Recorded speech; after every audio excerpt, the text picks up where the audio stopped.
You know what's interesting is that how many people have lost their jobs after the London game? Usually, like, it's been a couple of head coaches and stuff, but now it's a quarterback. So many people seem to lose their jobs over in London, which is, stay on home soil and you're safe then. I know you guys were talking about this morning too. There was too many Halloween costumes of Gardner Minshew. That was it, right? That's what did him in? Yeah, I wasn't here on Thursday, but I saw a picture that there was like 6 Gardner Minshews around here. At least here at the network. Yeah. Right. Yeah. Yikes. At least here at the network, I think anybody in any office across the country here, everybody was dressed. Usually It's such you an always easy see Mike costume. Ditka everywhere. And Right. I felt like there was more Gardner Minshews than Mike Ditka, which could be possibly the first time ever that's ever happened. And big shout out to one of our social media managers, Austin Naylor, who came as Flint Minshew on Thursday. If I would have thought of it previously, I would have had a photo. But at least he was stepping outside of the box. But let's take a look right now at the Fantasy League One standings. As you see right there. Oh, wow. Look at leading FaZe Clan up the at the top experts division. Oh, wow. FaZe Clan. Oh, that's FaZe Clan up at the top for the first time this year. A whole lot of 4 and 4s on our side. Yeah, there's a lot of parity. Yes. I think there's a lot of good teams on our side of the ledger. Charles Melton, Kane Brown struggling a little bit, but let's talk a little bit about some of those matchups too. We'll take a look at the matchups this week. Obviously, I mentioned in the cold open. That's right, I'm pulling back the curtain to let you guys know what that's called. It's called the cold open. Mentioned Charles Melton, but the FaZe Clan is going up against Ricky Hollywood and Hollywood Inc. Team AEW going up against Taylor. Ooh, I know, I need this win too. Kane Brown gets the footballer, so they get a bye this week. And Desi Banks going up against Graham Barfield. 2 people that we love the most on this show, but are just not good at fantasy football. And of course, the Oracle thank you.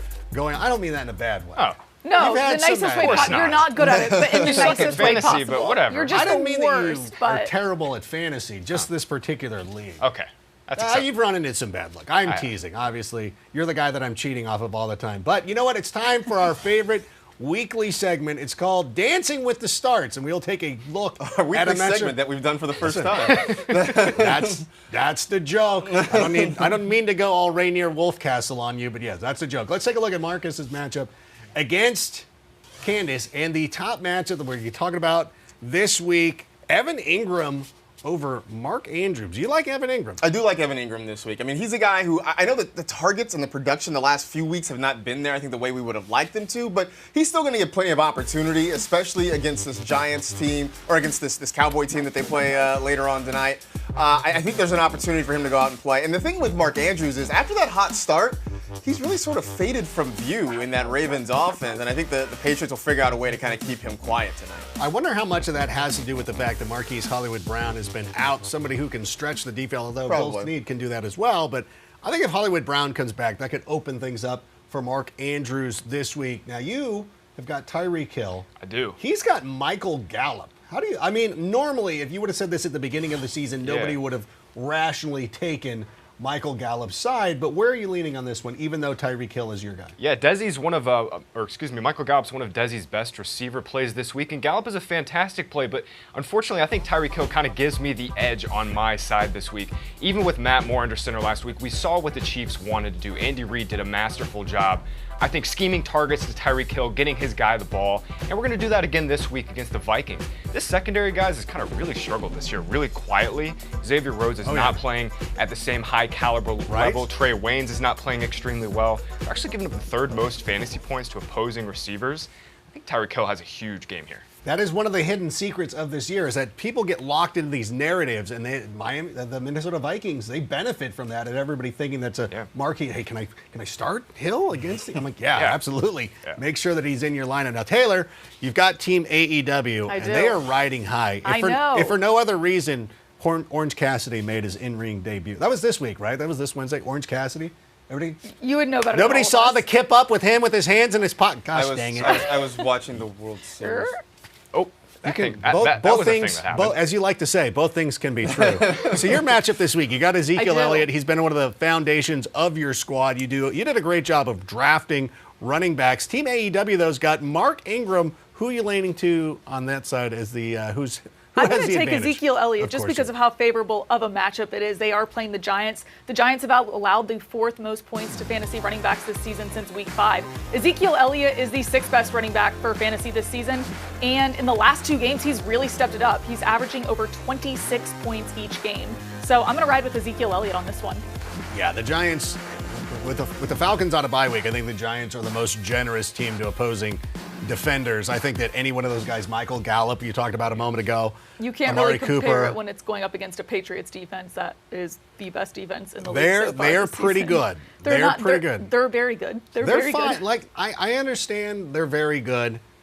I don't want to talk about Lamar Jackson. This might be their first real test, though, I think, with the Ravens. I do too. I think this is definitely going to be the hardest test that the Patriots have had. Greg Roman's success against Bill Belichick with Colin Kaepernick and Tyrod Taylor has been pretty good. Yeah, that's interesting. I'm really excited to see what the Patriots do because they play so much man coverage, and you can't play man against They Lamar. absolutely can't cannot. do that against He's Lamar. got to do something different, and of course, Bill Belichick is the top defensive mind to be able to adjust on the fly and do things like that. But let's talk about the matchup I have with Charles Melton. You made me laugh in my ear, Justin. I'm sorry. Just seems funny to say DJ Moore versus Metcalf.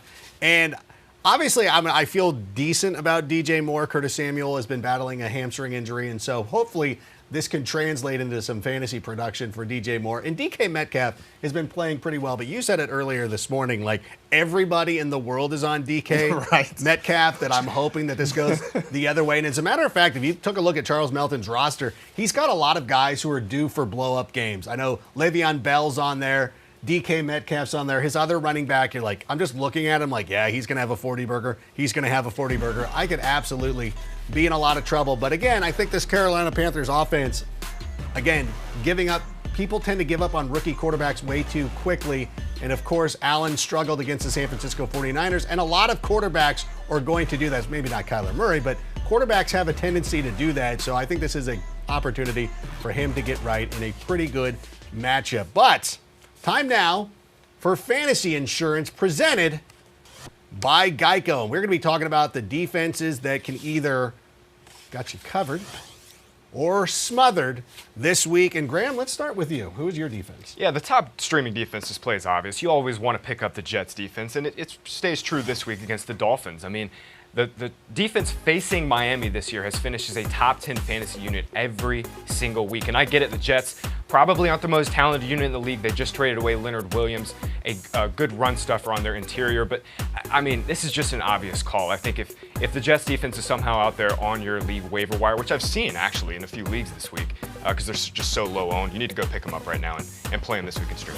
One defense I might be a little bit worried about this week is the Chicago Bears, which I know seems a little bit rude of me to say, considering I'm a Bears fan and I've been playing them all year. But ever since Akeem Hicks went out with his injury, he is on the IR. They have been very susceptible to running backs. And of course, Jordan Howard will be playing in a revenge game this week. And with Deshaun Jackson back, that could add an added dimension to that Eagles offense. Taylor, who you got? I'm going to go with the Panthers. They've had the second most sacks, the third most takeaways, and the fourth best overall defense this year. And they're playing a Tennessee Titans team where Ryan Tannehill is coming in and taking over. He hasn't had very many games with over 200 yards, I think 3 in his 11 starts. So I think the Panthers are going to come out and be very solid today.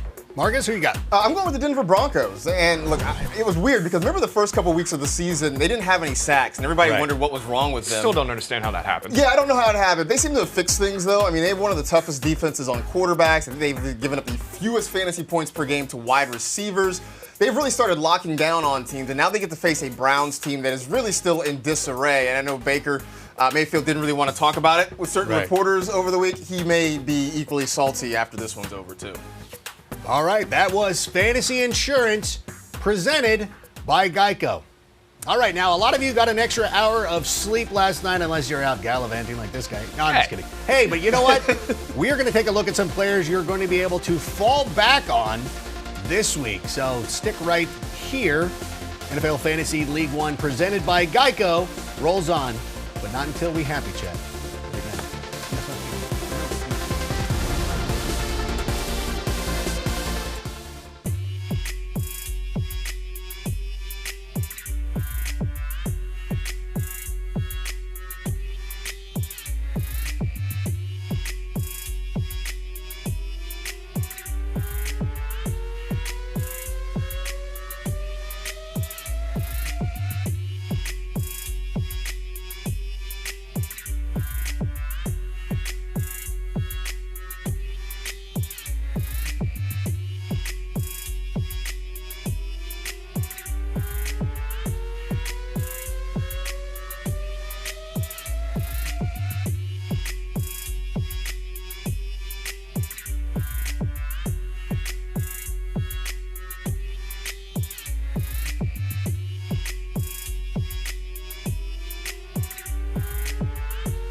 Time now for 15 minutes to kickoff, presented by GEICO. Here are some of the notable inactives and actives for this week. Patrick Mahomes and James Conner will not be playing. That means a great opportunity for Jalen Samuels and possibly a streamer option for Matt Moore. Adam Thielen active, Deshaun Jackson active for those Philadelphia Eagles. Devontae Adams, Julian Edelman, they play later games. We will find out about them later on this afternoon as the games move on. So you got to make your decision right quick whether you're going to play him or not. I think Devontae Adams might be worth it, but that was 15 minutes to kickoff, presented by GEICO. Topic right now, fallbacks. We all fall back with the clocks last night, and so now we're going to take a look at some players who might have disappointed us in the past, but were willing to fall back on this week. And you know what? Why don't I kick it off and talk a little bit about Corey Davis. Last week, he was one of the top waiver wire pickups in fantasy football. He went out there. He disappointed. So what happens next is everybody rage drops him. They're like, I'm never going to trust this guy. I'm never going to do it again. But you know what? I'm the idiot who's ready to go back to it. And if you watched that game last week, Jameis Winston was very generous giving up the football to the Tennessee Titans, put them in a situation where they were in a lot of short fields, not a lot of opportunity to move the sticks. They were in the red zone. It seemed like every time I turned around, it just didn't go his way. I think this is going to be an opportunity for Corey Davis to get back in our good graces, and I am definitely counting on him with Cooper Kupp on a bye this week. Taylor, who you got? I'm going to go with DK Metcalf. I know you kind of talked a little bit of smack is it about because him I earlier. Why is this still here, by the way? Because I removed this from the set. Where's your bobblehead? You also had to remove you forgot a your glass bobblehead. Where's from the your knee. Jay Cutler bobblehead? Did you steal? I didn't touch it. Did you steal the Jay Cutler bobblehead? Oh, scandal. Don't blame me. You stole a Jay. I don't break Talk your about toys. DK Metcalf. You break my toys. You stole a Jay Anyways, Cutler. I'm going to go with DK Metcalf. You talked smack about him earlier, so that's partly the reason I why didn't I'm talk doing smack. it. But DK Metcalf is going to be my fallback player, not necessarily because he didn't have a very good start to the season. It was because he wasn't getting that many targets. Now, with Will Dissly out, he's been targeted 14 times over the last 2 games. Last week, he had a 2-touchdown performance. I have a feeling that he's going to do something similar again because there's really only Tyler Lockett. So I love DK in this wide receiver 2 position. He's got a favorable matchup against the Bucs today, who's been allowing the 4th most fantasy points to receivers this season. Hey, Graham, I know the Kansas City Chiefs have actually been playing pretty well defensively, especially in the secondary. So the question I would ask to you, who would steal a Jay Cutler bobblehead? Like, who does that? What kind of person steals an innocent bobblehead? What kind of person smashes somebody else's engagement photo? You know what? You lost. That's why. But anyways, you care more about the Jay Cutler bobblehead than Jay Cutler probably does. That's probably true. What about Jay Cutler doesn't care about doesn't anything, really Mark. care. Come on, we know this. Watch Total Cavallari and your mind will change. It's very cavallary. Whatever. I was about to say, what do you think Jay Cutler's doing this morning? Stephon Diggs. Yeah, Stephon Diggs is my fallback player after a really slow start of the season. Obviously, the Vikings were extremely run-heavy to begin the year. But over the past couple weeks, they've really started to let it loose. And I get it. Adam Thielen's injury kind of opened up some more opportunity for Stephon Diggs, especially last week against the Redskins. But this guy's just way too good. And the Vikings know it now. They've got to feature him. I mean, over the last 5 weeks, basically no receiver is hotter than Stephon Diggs. I mean, he has caught 31 of his 37 targets for over 600 yards, nearly 20 yards per catch. He's been white hot. All you have to do is stay home from work. Yep, and as we saw too, is Adam Thielen is also on the injury report, even though he's expected to play. Now the Jets have a great matchup this week against the Miami Dolphins. Right. Which wide receiver of the Jets are we playing, though? I'm looking at Jamison Crowder just because I think the volume of targets is going to be there. Week 1, he had 17 targets, which is an absurd number, and obviously hasn't come close to that. But I think this is a week where he starts to get some more of that attention from Sam Darnold in this offense. And I know, Chris Herndon's expected to be back, although he may not play a lot. Ryan Griffin is still out there, but I think this is a week where you start to see Darnold get in that comfort zone with his slot receiver. We saw it a ton last year. Haven't seen it quite so much in the last couple of weeks, but against that Dolphin defense, this feels sort of like a get-right game for everybody with Gangrene. Right. Also a revenge game. Oh, yeah. I mean, if the Jets' pass offense doesn't go off of today against the Dolphins, It's never over. gonna happen. Like we can't. We got to move on about It's just Sam not gonna Darnold and happen. the Jets' offense. So hopefully for the Jets, it'll be a Sunday fun day. And for us, it's Sunday fun day. We're talking about some of your biggest fantasy dilemmas with a brunch theme. So we'll look to our brunch expert here. Why are you looking at me? I'm just saying. Did you bring me pancakes or waffles? Yeah, they're up in the Sweet 200. You'll be able to Really? go in there when we're done with the show. And it. here's the thing, though. Who eats more at the buffet this week, Nick Chubb or Chris Carson? That's tough. I think with the matchup against that Bucs run defense that's just been so solid, I think I'd go with Chubb over Carson. I think that's what kind of leans it for me. Well, and even in the bad matchups, Nick Chubb is still getting touches. He's still getting, He's getting the volume. I mean, last week he had 130 rushing yards against the Patriots. Now those fumbles definitely sort of killed his production, but the opportunity was there and the yardage was there. It's just everything else that hurt. Well, once you give Nick Chubb the ball and he breaks through one tackle, I think that we all see that he breaks through multiple and he's kind of on the run. He's somebody that you can't stop. So once he kind of gets that momentum where he is able to break through and find those holes, you know that there's no stopping him no matter how many defenders you have on him. Right, and we've kind of seen this Broncos run defense struggle just a little bit in the recent past. So I think Chubb is the better player. I also think that they're going to put a lot of defenders on OBJ and Jarvis Landry, so it's going to kind of open up those pockets for Chubb today. And I also like, you know what, the one thing I will say about Chris Carson is that the Seahawks have an opportunity to get out big in this game. And we've seen this plenty of times this season from the Seahawks, is that once they get the lead, then they turn almost exclusively to the running attack. And I know a lot of people will be starting Tyler Lockett and DK Metcalf and all those guys, and then they will be ultimately frustrated when Chris Carson ends up having 2 touchdowns with like 24 rushing yards or something like that. That's just the way the Seahawks team. I still can't believe Russell Wilson only had 20 pass attempts against the Falcons. Like, that should be some sort of crime. Like, we should be able to punish Brian Schottenheimer in some possible way. But that's why we never really bench Chris Carson. But let's talk about a guy that we could be toasting this week. Is it going to be time to toast Le'Veon Bell, or will he be toast? What's up? I'm toasting to Le'Veon Bell. All right. Yeah. I am toasting to Le'Veon Bell. I think that when you're going up against that Dolphins defense, anybody is going to do well. Le'Veon Bell is definitely going to be getting the volume there. So I think that Le'Veon Bell is definitely going to be somebody that we're going to toast to this week. Right. I mean, like, this Dolphins team just has no chance. I mean, they've given up like over 100. They're the absolute worst 2 running backs. Yeah, they've given up 120 scrimmage yards to every single backfield they've faced this year, which is insane. I know Le'Veon Bell really hasn't reached that figure yet this season, but this is just too good of a spot. I don't even think Adam Gase can screw this up. Is this a revenge game for Le'Veon Bell going back to the city where his jewelry was stolen? Well, that's a really deep narrative there. Yes, I don't that's know. A really deep narrative right there. I'm just trying to think of things. That's funny that came to mind. Did you steal his jewelry? What's that? Did you steal his jewelry? Like okay, you stole? we're not talking about that. Like you stole a Jay Cutler bobblehead? Thief? Here's the thing, though. Who brings home the bacon this week?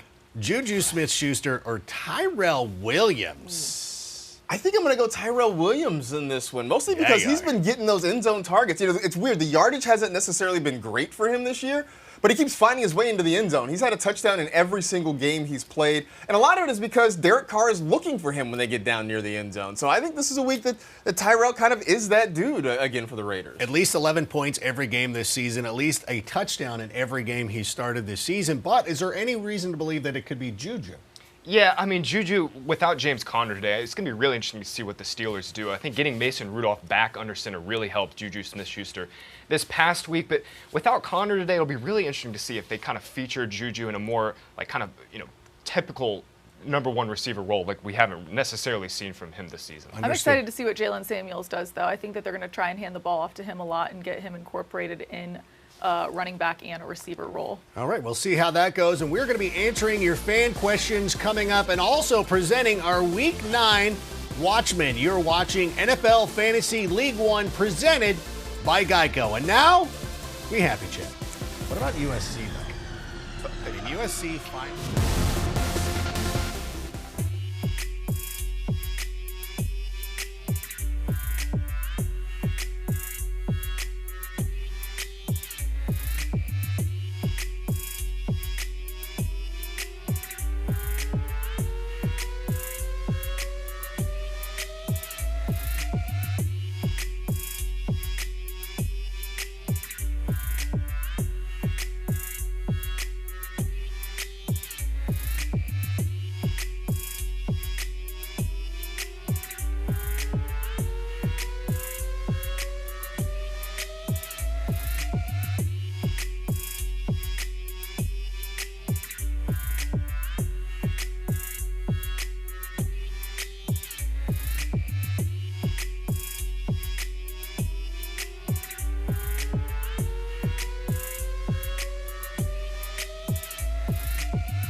Time now for 15 for 15, presented by GEICO. Let's get to some fantasy questions that you men and women have submitted to us for your 15 minutes of fame. And let's start with Brett Kovac, who asked Jack Doyle or Jonnu Smith. Jonnu Smith, I think, this week without Delaney Walker. Eagle guy, right? has a That's what I PPR picked up. question. DK Metcalf, Alshon Jeffrey, or Scary Terry McLaurin? I'm going to go with DK Metcalf. I talked about him earlier. I know it's probably not the popular opinion, but I think he's going to slide into that wide receiver 2 role and be very efficient today. Mr. Elite is asking Devin Singletary or Melvin Gordon.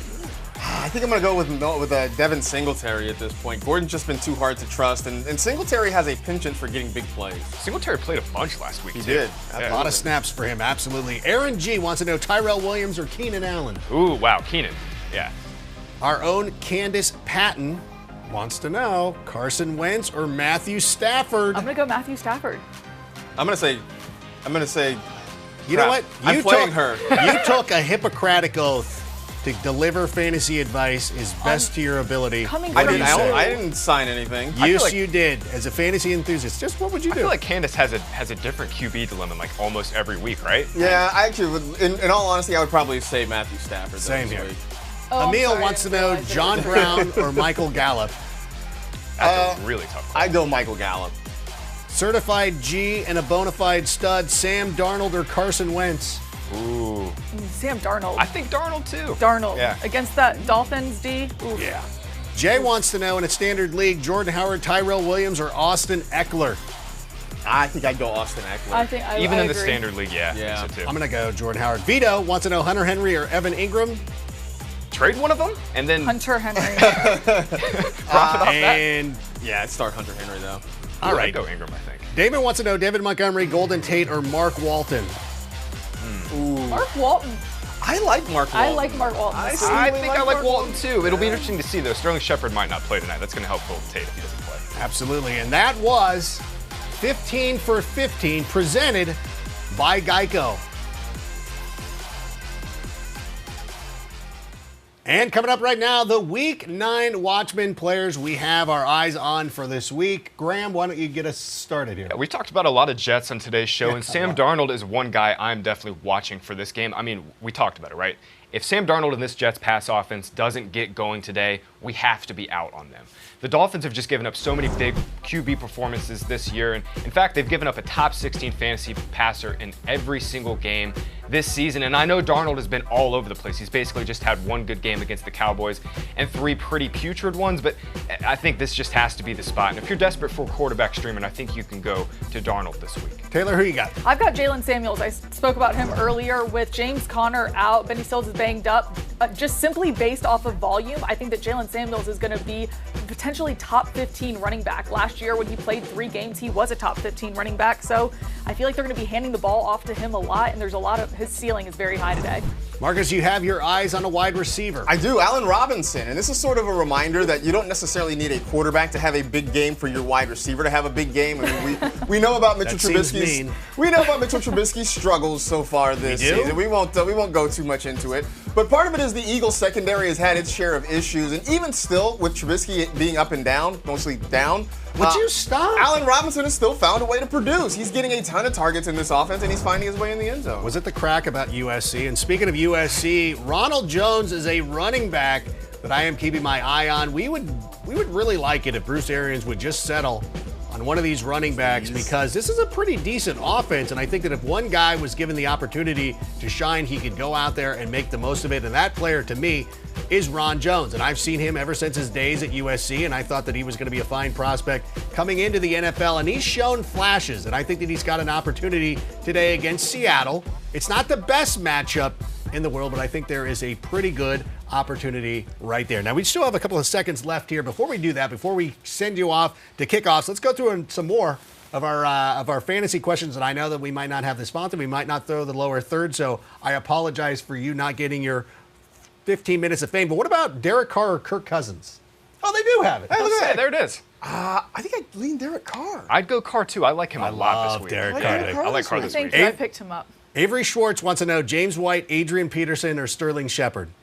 Sterling Shepard might not play. Sterling Yeah, Shepard might not Shepard's not gonna play, play. and Peterson has a bad matchup, so it maybe just by default it might be James White. Yeah, and even James White's questionable. He popped up with a toe injury. So Yeah, make sure you keep your eye on that one. And Rex Burkhead is probably available on your waiver wire, so keep point. an eye out too. Rolando, Franco, Jarvis Landry, or Deontay Johnson?